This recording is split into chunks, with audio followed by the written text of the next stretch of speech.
Hello everyone, praise the lord. ఈరోజు మనం చాలా మందికి ఉండే ఒక క్వశ్చన్ గురించి మాట్లాడుకుందాం. దేవుడు నన్ను ఎందుకు ఎదురు చూడమంటున్నాడు? మీరు ప్రార్థిస్తున్నారు, నమ్ముతున్నారు, కానీ సమాధానం మాత్రం రావడం లేదు. కొన్నిసార్లు మన హృదయంలో ఒక సందేహం వస్తుంది. ప్రభువా, నేను పిలిచినప్పుడు నువ్వు వింటున్నావా అని మనం చాలాసార్లు దేవుణ్ణి అడుగుతాం. మీకు ఎప్పుడైనా ఎలా అనిపిస్తే ఈ సందేశం మీకోసమే. నిజమేంటంటే దేవుడు మిమ్మల్ని నిర్లక్ష్యం చేయడం లేదు. ఆయన మిమ్మల్ని సిద్ధం చేస్తున్నాడు. మనకి ఇది ఆలస్యంలాగా అనిపిస్తుంది, కానీ దేవునికి అది ఆలస్యం కాదు, అదొక ప్రణాళిక. ఒకసారి ఆలోచించండి. మీరు సిద్ధంగా లేకపోయినప్పుడు దేవుడు మీ ప్రార్థనకు సమాధానం ఇస్తే అది ఆశీర్వాదం కాదు, భారం అవుతుంది. అందుకే ఎదురు చూసే కాలం దేవుని దృష్టిలో సిద్ధం చేసే కాలం. బైబిల్లో ఇలా వ్రాయబడి ఉంది, నేను మీ కొరకు కలిగి ఉన్న ఆలోచనలు నాకు తెలిసినవే. ఇర్మియా 29వ అధ్యాయం 11వ వచనము. దీని అర్థం ఏమిటంటే దేవుడు మీ జీవితానికి ఒక అద్భుతమైన ప్రణాళిక కలిగి ఉన్నాడు.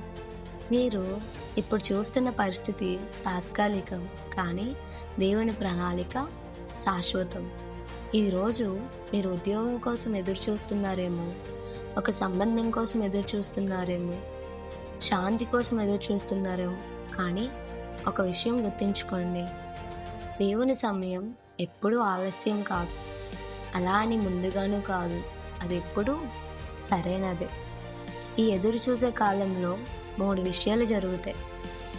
అది దేవుడు మీ సహనాన్ని పెంచుతాడు, మీ విశ్వాసాన్ని బలపరుస్తాడు, ఇంక చివరిగా మీ భవిష్యత్తుకు మిమ్మల్ని సిద్ధం చేస్తాడు.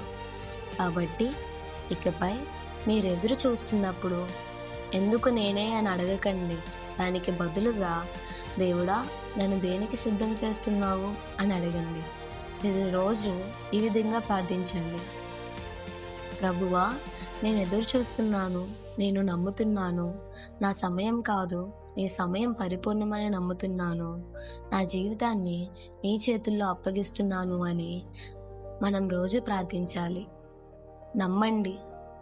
మీరు దేవుని సమయాన్ని నమ్మినప్పుడు మీ జీవితం అందంగా మారుతుంది.